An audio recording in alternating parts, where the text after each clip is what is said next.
Την έχουμε στη τηλεφωνική. Χαίστηκα. Σας παρακαλώ. Κυρία Φωνελάκη. Θα ήθελα να μου πει και ο Γαβρίλη Κωνσταντίνος, γιατί αυτό είναι το πραγματικό του όνομα. Δεν κάνω κάποιο λάθος, κύριε Γαβρίλη Κωνσταντίνο. Δεν κρύβομαι, Μωρή. Δεν καταζητούμε. Ναι. Το όνομά μου είναι αυτό. Ναι, και είναι μαγιά μου. Και είναι μαγιά μου, ρε φούρνο. Πού βρωμάς και έφερα και αποσμητικό έφερα.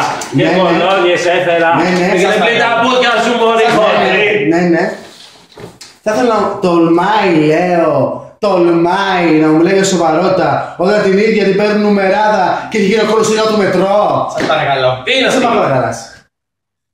Γιατί πουλάει το κεφάλι? Είναι ζωντανά. Είναι από ταινία η οποία θα προβληθεί. Σαν Gremlin είναι. Σας πάχινε. Σας παρακαλώ, κύριε Καβούλη, προσβάλλει. Σαν πολική αρκούδα. Ούτε γυναίκα είσαι, ούτε άντρας είσαι. Φανερώσου να δούμε τι από μέσα. Φανερώσου να δούμε τι από μέσα. Κύριε Γαβρίλη Κωνσταντίνε. Όπως μου μιλάει το βουλό, όχι πατζής, ο Ραμοντάκος τι είναι, θα κάνω μήνυση. Αν μπορείς, κάνε μου μήνυση. Κάνε μου μήνυση, μωρή κουράδα. Όχι τέτοια πράγματα. Αλλά μωρή, θα σου σκάψω το σπίτι. Αυτό είναι αφιλή. Θα σε πάω μέσα. Για κλοπή. Δεν έχει σπίτι. Μπουρδέλο έχει. Έλα! Ελεηνή, τρισάθλια, βρωμιάρα, ψεύτρα. Η μάνα μου δεν το ήξερε, μωρή πουτάνα. Σας παρακαλώ.